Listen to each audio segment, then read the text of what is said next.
വെല്ലുവിളി ഏറ്റെടുക്കുന്നുണ്ടെങ്കിൽ തീർച്ചയായും ഞങ്ങളെ ചാനലിലേക്ക് സ്വാഗതം ചെയ്യുകയാണ്. താങ്കൾക്ക് വരാം, താങ്കൾക്ക് വന്ന് മുഖാമുഖം പരിപാടി നടത്താം. ഇദ്ദേഹത്തോട് ഒറ്റയ്ക്ക് മുഖാമുഖം പരിപാടി അവതരിപ്പിച്ചു തരാം.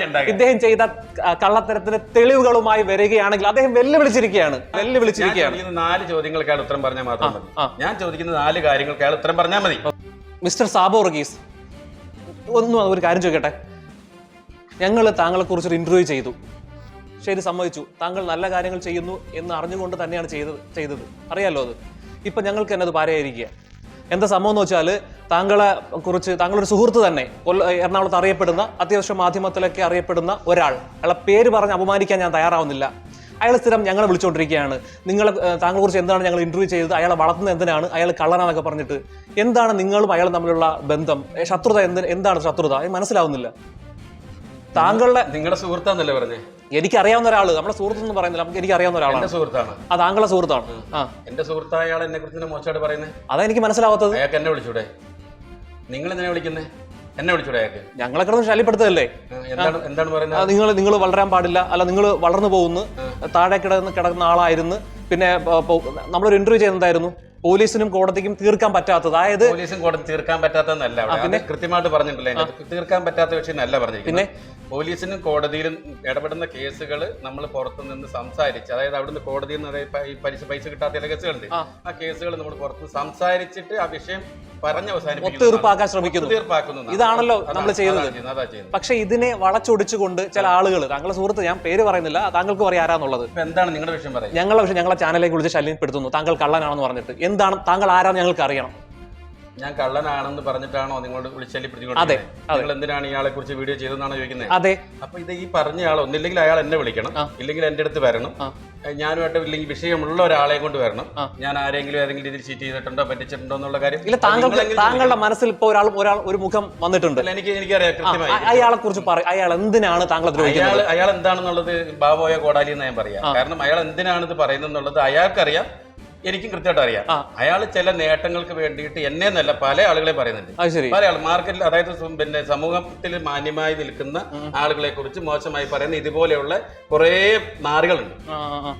അവർക്കുള്ള മറുപടി നിങ്ങളെ കൊടുക്കേണ്ടത്, ചാനലുകാരാ കൊടുക്കേണ്ടത്. നിങ്ങൾ ഒരാളെ കുറിച്ച് പറയുമ്പോൾ നിങ്ങൾ എന്നെ പോലെ ഒരാളെ വെച്ചിട്ട് നിങ്ങൾ വീഡിയോ ചെയ്തിട്ട് നിങ്ങൾക്ക് അത് മാർക്കറ്റിൽ നിങ്ങൾ വരുന്ന സമയത്ത് നിങ്ങൾക്കെതിരെ ആരെങ്കിലും ആരോപണം ഉന്നയിക്കുമ്പോൾ നിങ്ങൾ ആ ആളെ വിളിച്ച് വ്യക്തി സംസാരിക്കാനുള്ള ധൈര്യം നിങ്ങൾക്ക് ഉണ്ടാവണം. അത് നിങ്ങൾക്കില്ലാത്ത നിങ്ങൾ എന്നെ സംസാരിക്കുന്നത് അല്ല. താങ്കളെ കുറിച്ചാണല്ലോ പറയുന്നത്. ഇപ്പൊ ഞങ്ങൾക്ക് അറിയണ്ടേ, ഞങ്ങൾക്ക് അബദ്ധം പറ്റിയതാണോ എന്ന് ഞങ്ങൾക്ക് അറിയണ്ടേ? എന്നെ കുറിച്ച് പറഞ്ഞാൽ അത് തീർക്കാനുള്ള ഗഡ്സ് എനിക്കുണ്ട്. ഞാൻ ഈ കാര്യങ്ങൾ ചെയ്യുന്നുണ്ടെങ്കിൽ താങ്കളൊന്നും അറിഞ്ഞില്ലേ താങ്കളെ കുറിച്ച് പറഞ്ഞത്? ഫേസ്ബുക്കിൽ ആരൊക്കെ എന്തെല്ലാം പട്ടി വരയ്ക്കുന്നതായിട്ട് അതിന്റെ പിന്നാലെ പോകണേ. ഞാൻ എന്തോരം പേര് പറയുന്നുണ്ട്. ആ പറയുന്ന ആൾക്കാർ പിന്നാലെ പോവാണ്. ഞാൻ പറയുന്ന ആൾക്കാർ അതിന്റെ ഒക്കെ തെളിവായിട്ട് വന്നിട്ട്. അല്ല, ഞാൻ ചോദിക്കട്ടെ, എന്താണ് നിങ്ങളും അയാളുടെ ശത്രുതയുള്ള കാര്യം എന്ന് പറയാവോ? ജനങ്ങൾക്ക് ഇത് കാണുന്ന ജനങ്ങളാണല്ലോ. അല്ല, ആരാണ് പറഞ്ഞു വരുമ്പോ ആളാരാന്ന് നമുക്ക് രണ്ടാർക്കും മനസ്സിലായില്ലേ? അദ്ദേഹത്തിന്റെ നല്ല പ്രായത്തിൽ നടക്കാത്ത ചില കാര്യങ്ങൾ എന്നെ പോലെ ചെറുപ്പക്കാരൻ ഇത് ചെയ്തുകൊണ്ട് പോകുന്നതിലുള്ള ശുദ്ധ അസൂയാന്ന് അത്രേ ഉള്ളൂ. അതിനാണോ ഇങ്ങനെ പ്രശ്നങ്ങൾ ഉണ്ടാക്കുന്നത്? നിങ്ങൾ ഉദ്ദേശിച്ച ആൾ ഞാൻ ഉദ്ദേശിച്ച ആൾ ഒന്നായതുകൊണ്ട് ഞാൻ പറയാം.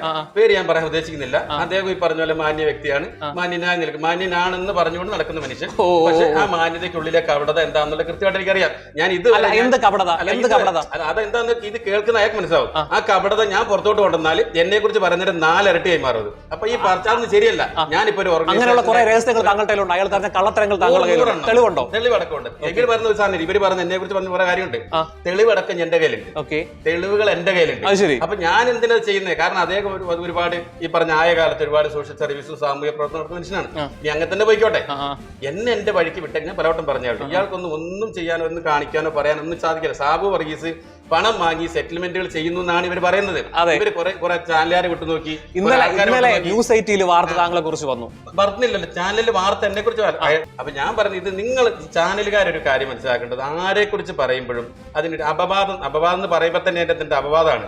അത് കേട്ടിട്ട് ചെവി കൊടുത്തിട്ട് വെറുതെ നമ്മൾ സമയം കളയണ്ട. അതിന്റെ ഞാൻ സ്വസ്ഥമായിട്ട് ഇതെന്റെ സ്ഥാപനമാണ്, ഇതിന്റെ പണി നടത്തിക്കൊണ്ട് ഇതൊരു ഒരു ആരോഗ്യ മേഖലയായിട്ട് ബന്ധപ്പെട്ട് ഞാൻ പോയിക്കൊണ്ടിരിക്കുകയാണ്. ഞാൻ മറ്റുള്ള ഒരാളുടെ ഒരു സ്ഥലത്ത് ഞാൻ കയറി വരാനോ ഒരു പരിപാടിക്കുമില്ല. എന്നെ വിശ്വസിച്ച് നിൽക്കുന്ന ഒരു സംഘടനയുണ്ട്. ആ സംഘടന ഒരു ഓർഗനൈസേഷനാണ്. 10,000 ആളുകളുണ്ട്. അവർക്ക് വേണ്ടി അവരുടെ പ്രശ്നങ്ങൾ ഇടപെട്ട് ഞാൻ മുന്നോട്ട് പോയിക്കൊണ്ടിരിക്കുകയാണ്. നിങ്ങൾ അനാവശ്യമായിട്ട് നിങ്ങൾക്ക് എന്തെങ്കിലും പേടി ഉണ്ടെങ്കിൽ നിങ്ങൾ ആ വീഡിയോ പിൻവലിക്കുക. എന്നിട്ട് ഞങ്ങൾക്ക് പേടിയൊന്നുമില്ല, സത്യത്തിന്റെ കൂടെ എപ്പോഴും ഞങ്ങൾ നിലകൊള്ളും. അതുകൊണ്ട് തന്നെയാണ് ഇപ്പോഴും വീഡിയോ ഡിലീറ്റ് ചെയ്യാത്തതും രണ്ടാമത് അന്വേഷിച്ചു വന്നതും എന്താണെന്നുള്ളത് മനസ്സിലാക്കാൻ വേണ്ടി വന്നതും. താങ്കളെ കുറിച്ച് ഇങ്ങനെ നിരന്തരം പറഞ്ഞുകൊണ്ടിരിക്കുകയാണല്ലോ. നിരന്തരം കഴിഞ്ഞ ദിവസവും പറഞ്ഞു. ഈ നിരന്തരം പറയുന്ന ആൾക്ക് എന്തുകൊണ്ട് ഇന്ന കാര്യം ഇന്ന ആള് ചെയ്തു എന്ന് പറയാൻ എന്താ പറ്റാത്തതേ? ഞാൻ വന്ന് നിൽക്കാലോ, ഞാൻ വരാലോ. താങ്കൾക്ക് അതിനുള്ള ധൈര്യം ഉണ്ടോ? പുള്ളിയെ വെല്ലുവിളിച്ച് ഒരു സെക്കൻഡ് സമയം തരൂ. പുള്ളിയെ വെല്ലുവിളിച്ചുകൊണ്ട് ഞാൻ കള്ളത്തരം ചെയ്തിട്ടുണ്ടെങ്കിൽ എടാ എന്റെ മുമ്പിൽ നീ അത് കൊണ്ടുവാടാ എന്ന് പറയാനുള്ള ധൈര്യം താങ്കൾക്കുണ്ടോ? എന്റെ മുമ്പിൽ സാബു വർഗീസ് ആണ്. നിങ്ങൾ ഞാൻ പിടിച്ചോണ്ടിരിക്കുമല്ലേ? സാബു വർഗീസാ പറയുന്നത്. എന്റെ മുമ്പിൽ സാബു വർഗീസ് എന്ന് പറഞ്ഞ മനുഷ്യൻ ഈ രാജ്യത്ത് ഒരാൾക്ക് ഏതെങ്കിലും രീതിയിൽ ബാധിക്കപ്പെട്ടിട്ടുണ്ടെങ്കിൽ, ചീറ്റ് ചെയ്തിട്ടുണ്ടെങ്കിൽ, പറ്റിച്ചിട്ടുണ്ടെങ്കിൽ, പീഡിപ്പിച്ചിട്ടുണ്ടെങ്കിൽ, ഏതെങ്കിലും തെറ്റ് ചെയ്തിട്ടുണ്ടെങ്കിൽ നിങ്ങൾക്ക് ധൈര്യമായിട്ട് എന്റെ അടുത്ത് വിളിച്ചു വെല്ലുവിളി ഏറ്റെടുക്കുന്നുണ്ടെങ്കിൽ തീർച്ചയായും ഞങ്ങളെ ചാനലിലേക്ക് സ്വാഗതം ചെയ്യുകയാണ്. താങ്കൾക്ക് വരാം. താങ്കൾക്ക് വന്ന് മുഖാമുഖം പരിപാടി നടത്താം. ഇദ്ദേഹത്തോട് ഒറ്റയ്ക്ക് മുഖാമുഖം പരിപാടി അവതരിപ്പിച്ചു തരാം. ഇദ്ദേഹം ചെയ്ത കള്ളത്തരത്തിന് തെളിവുകളുമായി വരികയാണെങ്കിൽ അദ്ദേഹം വെല്ലുവിളിച്ചിരിക്കുകയാണ്. വെറുതെ പറയുന്നതല്ല, വെല്ലുവിളിച്ചിരിക്കുകയാണ്. 4 ചോദ്യങ്ങൾക്ക് അയാൾ ഉത്തരം പറഞ്ഞാൽ മാത്രം മതി. ഞാൻ ചോദിക്കുന്ന 4 കാര്യങ്ങൾക്ക് അയാൾ ഉത്തരം പറഞ്ഞാൽ മതി. അതിന് അയാൾ ഒറ്റയ്ക്ക് വന്ന് പറയണം. ആൾക്ക് കുറെ 50 ആൾ എപ്പോൾ വരുമ്പോഴും 50 ആളെ കൂട്ടി വരിക. അത്രയും വേണ്ട എനിക്ക്. സിംഹങ്ങൾ ഒറ്റയ്ക്ക് വരാറുള്ളൂ, പന്നിക്കൂട്ടങ്ങളാണ് കൂട്ടമായിട്ട് വരുന്നത് പറയുന്നത്. ഞാൻ ഒറ്റയ്ക്കാ വരിക. ആ ഒറ്റയ്ക്ക് സംസാരിക്കാനുള്ള ഒരു വേദിയുണ്ട്. ഞാൻ ഇത്രയും ദിവസം സത്യം പറഞ്ഞ് ഞാൻ നിങ്ങൾ വന്നുകൊണ്ട് പറയാട്ടോ, ഇത്രയും ദിവസം ശരിക്കും മാനസികമായിട്ട് ഒരാളെ പുറകോട്ട് വരിക്കാന്ന് പറയുന്നില്ലേ, ഇത് അനാവശ്യമായിട്ടുള്ള ഈ കാര്യങ്ങൾ ഇങ്ങനെ അപകീർത്തിയാണ് പറയുമ്പോൾ തന്നെ അറിയാം. അപകീർത്തിയാണ്. ഇല്ലാത്തതാണ് പറയുന്നതിന്, ഇല്ലാത്തത് പറയുന്നതിനാണ് അപകീർത്തി എന്ന് പറയാം, അപവാദം എന്ന് പറയാം. ഇല്ലാത്തത് പറയുന്നതിന് ആ ഇല്ലാത്തത് പറഞ്ഞു നടന്നത് കൃത്യമായിട്ട് എനിക്ക് ബോധ്യപ്പെട്ടിട്ടുള്ള ഒരു നിങ്ങളുടെ ഫേസ്ബുക്കിലെ കമന്റ് ഒക്കെ ഞാൻ കണ്ടതാ. ഞാൻ ഒന്നും ഡിലീറ്റ് ചെയ്യാത്തതാ. ഞാൻ ഇന്ന് ഡിലീറ്റ് ചെയ്യുന്നത് കേൾക്കുന്ന എന്നോട് ഇതുവരെ ആരും വിളിച്ച് ചോദിച്ചിട്ടില്ല എന്താണ് സാബു ഇതൊന്നും ചോദിച്ചിട്ടില്ല. ചോദിച്ചാൽ പറയാൻ എനിക്ക് മറുപടി ഉണ്ട്. ഞാൻ അന്നും ഇന്നും നിവർന്ന് തന്നെ നിന്നിട്ടുള്ളൂ. ഒരുത്തന്റെ തീർച്ചയായും ഞങ്ങളെ ചാനൽ തന്നെ കുറെ ആളുകൾ വിളിച്ചിരുന്നു ഇദ്ദേഹത്തിന്റെ വാർത്ത കണ്ടിട്ട്. അതായത് നമ്മളെ വാർത്ത കണ്ട കുറെ ആളുകൾ, പാവങ്ങൾ ഇദ്ദേഹത്തിന്റെ അടുത്ത് ചെല്ലുകയും 10-20 കേസിൽ ഒരു 4-5 അദ്ദേഹത്തിന്റെ റിസ്കിൽ തന്നെ അവിടെ സോൾവ് ചെയ്തിട്ടുമുണ്ട്. അങ്ങനെയുള്ള ഒരാൾ പോലും ഞങ്ങളെ ചാനൽ വിളിച്ച് അത് ഇദ്ദേഹം പൈസ ചോദിച്ചെന്നോ അല്ലെങ്കിൽ ഇദ്ദേഹം മോശക്കാരനാണെന്നോ ഞങ്ങളത് പറഞ്ഞിട്ടില്ല. കുറച്ചു പേർക്ക് ഉപകാരങ്ങൾ മാത്രം കിട്ടിയിട്ടേ ഉള്ളൂ. അങ്ങനെ ഒരാളെ കുറിച്ച് വീണ്ടും ഇങ്ങനെ അപവാദങ്ങൾ പറയുമ്പോൾ അതിന്റെ ഒരു സത്യാവസ്ഥ അറിയാൻ വേണ്ടി വന്നതാണ്. ഞാനൊരു വ്യവസായിയായിരുന്നു, ദുബായിൽ ഒരു വ്യവസായിയായിരുന്നു. എനിക്ക് എന്റേതായിട്ടുള്ള പ്രശ്നങ്ങൾ ഉണ്ടായിട്ട് ഞാനും പല രീതിയിലും പലർക്കും പല കാര്യങ്ങളുമായിട്ട് ഇടപാടുകളൊക്കെ ഉണ്ടാവും. പക്ഷെ അതൊന്നും സോഷ്യൽ മീഡിയയിൽ പറയേണ്ടത്, ഒരാളുടെ അടുത്ത് വന്ന് സംസാരിക്കേണ്ടത്, ഒരാൾ പരാതി പറയേണ്ട വിഷയങ്ങൾ എന്റെ അടുത്തില്ല. മനസ്സിലാകുന്നില്ല. ഇതുവരെയുള്ള എല്ലാ കാര്യങ്ങളും അങ്ങനെ തന്നെയാണ്. ട്രാൻസ്പെറന്റ് ആണ് ഞാൻ ആരെങ്കിലും അല്ല, അതുകൊണ്ടാണല്ലോ വെല്ലുവിളിച്ചത്. ഇത്രയും ദിവസവും ഞാൻ പറയും, ഇത്രയും ദിവസം ഞാൻ 100-ലധികം കേസുകൾ, 80 ആയിരുന്നു, ഇപ്പൊ 100-ലധികം കേസുകളുണ്ട്. 100-ലധികം കേസുകൾ എന്ന് പറയുന്നത് കേസല്ല കേട്ടോ, പ്രശ്നങ്ങൾ. ആ പ്രശ്നങ്ങളിൽ ഇടപെട്ടിട്ട് ആ പ്രശ്നം പരിഹരിച്ചു കൊടുക്കുക ചെയ്തിരിക്കുന്നത്. ആ പരിഹരിച്ചു കൊടുക്കുന്നതുമായിട്ട് ബന്ധപ്പെട്ട ഒരാളുടെ അടുത്ത് നിന്ന് ഒരു ചായ വാങ്ങി കുടിച്ചു എന്ന് ഒരാൾ പറഞ്ഞു വന്നാൽ നിങ്ങൾ പറയുന്നത് ഞാൻ ചെയ്യും. വളരെ വളരെ കറക്റ്റ് ഒരു പോയിന്റ് ആണ്, വളരെ കറക്റ്റായ നോട്ട് ചെയ്യേണ്ട പോയിന്റ് ആണ്.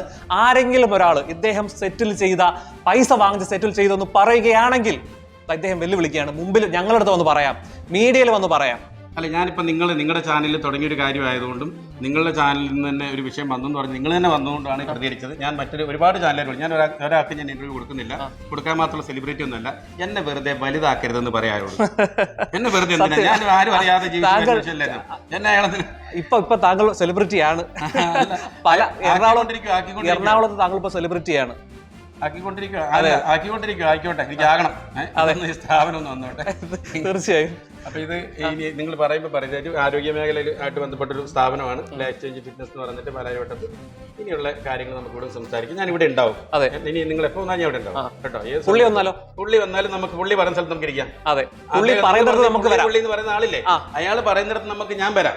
നമുക്ക് അവിടെ ഇരിക്കാം. ഈ രണ്ടുപേര് തമ്മിലുള്ള വിഷയം പറഞ്ഞു തീർക്കാൻ മൂന്നാമതൊരാളില്ലാത്തതാണ് ഈ രാജ്യത്തെ ഏറ്റവും വലിയ പ്രശ്നം. ആ സാധനമാണ് ഞാൻ ചെയ്തുകൊണ്ടിരിക്കുന്നത്. എന്തെങ്കിലും വ്യക്തിവൈരാഗ്യം ഉണ്ടെങ്കിൽ പറഞ്ഞ് സെറ്റിൽ ചെയ്യാം. എനിക്ക് ഒരു വ്യക്തിവൈരാഗ്യം ഇല്ല അയാളോട്. അയാളുടെ അറിവ് കേടിന് എനിക്ക് ഒരു വ്യക്തിവൈരാഗ്യം ഇല്ല. അയാൾക്ക് ഇതുവരെ ആരും പറഞ്ഞു കൊടുത്തില്ല രാജാവ് നഗ്നനാണ് എന്ന് അയാൾ പറഞ്ഞു കൊടുത്തില്ല. ആരും അയാൾ ചെയ്യുന്ന തെറ്റുകൾ ആരും ചൂണ്ടിക്കാണിച്ചില്ല. ഈ പ്രായത്തിന്റെ എക്സ്പീരിയൻസ് വെച്ച് നടക്കുകയാണ് അയാള്. ആ എക്സ്പീരിയൻസ് തെറ്റാണ്. ചെറിയ കുട്ടി പറഞ്ഞാലും അറിവായിട്ട് കാണണം. മനസ്സിലായില്ലേ? അങ്ങനെ ചില ചോദ്യങ്ങൾ ഞാൻ ചോദിച്ചതാണ് പറ്റിയത്. അപ്പൊ അന്നുണ്ടായ ഒരു വിഷയമാണ്. എനിക്ക് തോന്നുന്നു അങ്ങനെ ഒരു ഈഗോ വന്നതാണ് പുള്ളിയുടെ ഉള്ളിൽ. എനിക്ക് തോന്നുന്നു താങ്കൾ വളരുന്നത് കൊണ്ടുള്ള ഒരു മാനസിക സംഘർഷമായിരിക്കും. അങ്ങനെ പറയാൻ ആളല്ലേ പെരുന്തച്ചൽ അങ്ങനെ ആയിരിക്കും. 100%. ആ സാധനം ഉണ്ടല്ലോ മനുഷ്യനെല്ലാവരും. സാബു എന്ന് പറഞ്ഞാൽ അതല്ലാതെ എന്നോട് പേഴ്സണലായിട്ട് ഞാൻ അദ്ദേഹത്തിന് പണം കൊടുക്കാനില്ല, എനിക്കും തരാനില്ല. വിട്ടേ. പിന്നെ എന്തിനാണെന്ന് ഒരു സാധനത്തിന്റെ ചോട്ടിൽ കൊണ്ടിട്ട് ഇങ്ങനെ മെസ്സേജ് അയക്കുമ്പോൾ എനിക്കൊരു 71 ചോദ്യങ്ങൾ അയാൾ എഴുതി അയച്ചു. 71 ചോദ്യങ്ങൾ. ഞാൻ സ്കൂളിൽ പഠിക്കുന്ന കാലത്ത് വായിച്ചില്ല അത്ര ചോദ്യങ്ങൾ.